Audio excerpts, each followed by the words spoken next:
जनगणना जो है वो जाति के आधार पे की जाएगी।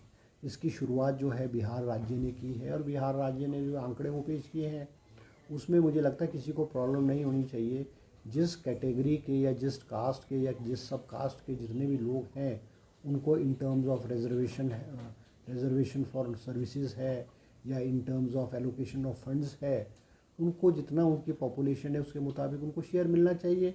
मगर हिंदुस्तान में पिछले बहुत अरसे से जातिगत आधार पे जनगणना नहीं हो रही थी, वो सिर्फ on the basis of general category and SC and ST category की ही जनगणना हुआ करती थी। तो जो अदर कैटेगरीज़ है उनकी एग्जैक्ट जो रेशियो है, एग्जैक्ट उनकी क्या संख्या है, उसका किसी को पता नहीं था। तो हिमाचल प्रदेश में भी जैसे CWC की मीटिंग हुई है और हमारे मुख्यमंत्री श्री सुखविंदर सिंह सुक्खू जी ने भी कहा है हिमाचल प्रदेश में भी जाति के आधार पर जनगणना होगी। तो मुझे ऐसा लगता है इससे किसी को एतराज़ नहीं होना चाहिए।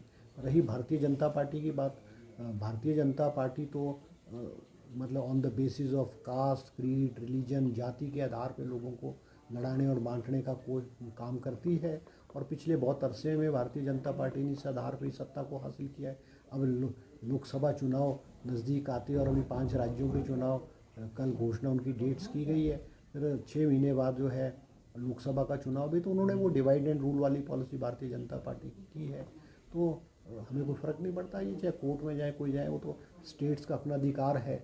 अभी वुमेन रिजर्वेशन बिल के बारे में भी बड़ी हल्ला, पूरे देश में हल्ला किया गया और कहा कि हम महिलाओं को 1/3 जो है लोकसभा और विधानसभा में आरक्षण देंगे।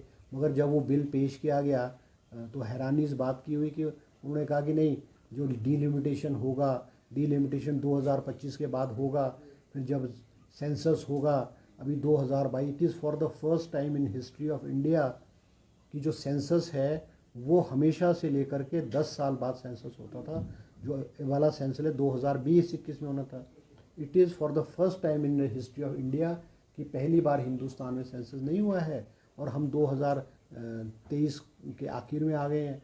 और अब ये कहते हैं कि जब सेंसस होगा और डिलिमिटेशन कमीशन बनेगा उसके बाद हम 2029 के लोकसभा चुनाव में महिलाओं को आरक्षण रिजर्वेशन देंगे। तो ये तो एक महिलाओं के साथ एक भद्दा मजाक है। और अगर इन्होंने इम्प्लीमेंट करना था तो ऑन द बेसिस ऑफ जो जनसंख्या जो सेंसस है उस आधार पे करना चाहिए था। मगर वही बात है कि भाई लोगों की और महिलाओं की भावना से खिलवाड़ करने वाली बात है और एक शोषा छोड़ देने वाली बात है। करना कुछ नहीं है। तो आने वाले अभी 5 राज्यों के चुनाव होंगे, इसमें पता लग जाएगा। लोकसभा के चुनाव 6 महीने बाद आएंगे, उस वक्त इनको जो है सारी चीज़ों को पता लग जाएगा।